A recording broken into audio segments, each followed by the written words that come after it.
Présent. Pourra-t-on un jour en France consommer du cannabis légalement pour soulager une douleur ou mieux supporter un traitement contre le cancer? La ministre de la Santé française a relancé le débat récemment.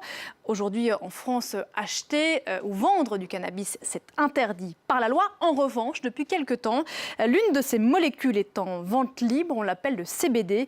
Certains lui prêtent des vertus thérapeutiques. C'est un reportage signé Cécile Kindria pour Le Focus.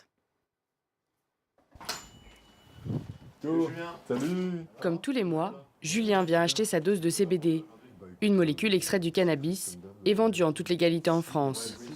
C'était de nouveau là en ce moment. Un produit CBD, là je viens de recevoir un water soluble. Ces produits respectent scrupuleusement la loi française, ne pas dépasser la barre de 0,2% de THC, la molécule responsable des principaux effets psychoactifs du cannabis. Le CBD n'aurait aucune incidence sur le comportement. Ses consommateurs lui prêtent des vertus médicamenteuses, anti-inflammatoires, antidouleurs, anxiolytiques. Beaucoup y trouvent leur compte. Dans mon cas, c'est physique. Donc ça a une interaction physique sur un problème qui est des douleurs journalières, qui sont en général traitées par des anti-inflammatoires.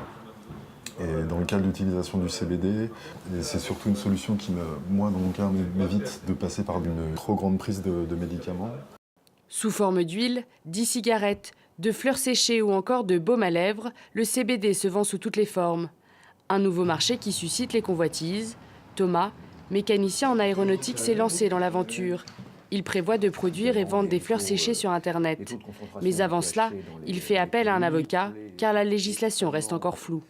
Il n'y a aucun texte aujourd'hui qui vous dit le CBD est légal ou le CBD est tout à fait possible de le commercialiser ou le CBD est interdit. Un vide juridique qui permet aux commerçants de produire et vendre du CBD en toute légalité. Par contre, la loi reste claire sur un point, interdiction absolue de présenter ce produit comme un médicament. Il faut vraiment avoir une communication light, il faut vraiment être très discret et en ce moment, tant que la réglementation est toujours sur ces axes-là, éviter quelque chose de trop tapageur. Il ne faut surtout pas dire que ça a une vertu thérapeutique, il ne faut surtout pas dire que ça a une vertu apaisante ou relaxante. Il faut vraiment rester dans une neutralité complète par rapport aux produits. Cela n'a pas dissuadé Paola, la mère de Leandro, atteinte d'une forme rare d'épilepsie génétique. Il y a 9 mois, elle apprend qu'il est pharmacorésistant. Le CBD lui apparaît comme l'ultime recours. Et très vite, les changements sont notables. En fait, avant, c'était juste impossible de le faire téter au biberon comme ça. Les loulous. Parce que, en fait, il n'avait pas la force de téter. C'était impossible, on était obligé de tout lui donner, en fait, par seringue. Le CBD n'est pas considéré comme un médicament en France et ne peut donc être prescrit. Livrés à eux-mêmes, les malades et leurs familles se sentent particulièrement démunis. On prend le CBD. Ce qui est problématique aussi, c'est de trouver la bonne dose. Et en fait, on y va vraiment progressivement. On s'appelle avec d'autres parents qui en donnent aussi, en se disant tiens, qu'est-ce que tu donnes chez l'un, qu'est-ce que tu donnes à ton fils, qu'est-ce que tu donnes à ta fille, etc. Et en fait, on fait des tests nous-mêmes.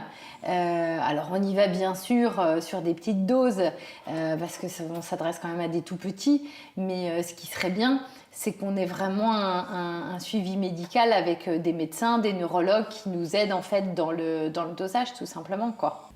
Mais d'après ce spécialiste en addictologie, tous les produits riches en CBD ne seraient pas sans risque. Il met en garde les consommateurs. Quand quelqu'un a été aidé, c'est un individu. Ça ne veut pas dire qu'un autre individu serait aidé de la même manière. On ne peut pas généraliser à partir d'un seul cas. La grosse question qui se pose, c'est la qualité de ces produits. Il y a un certain nombre de personnes qui se fournissent effectivement sur Internet et là, vous ne savez pas ce que vous récupérez. Si le milieu médical se montre très prudent, l'Organisation mondiale de la santé reconnaît au CBD un fort potentiel thérapeutique et devrait approfondir les recherches dans les prochaines semaines. 7h54 à Paris, à l'heure Damien de faire un point.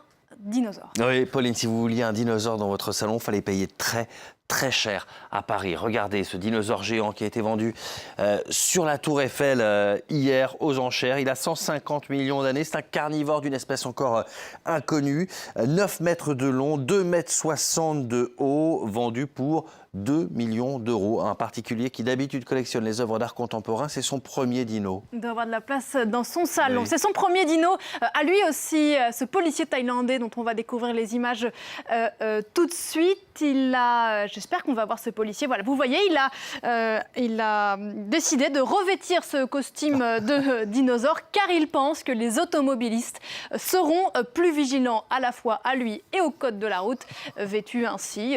Pourquoi pas? C'est vrai que pour faire traverser les enfants sur le chemin de l'école, Oui, c'est plus drôle. c'est pas mal. Et puis, ça coûte pas 2 millions d'euros. C'est vrai. Voilà pour ce point dinosaure complet. On se retrouve dans un instant pour la suite de Paris Direct. À tout de suite.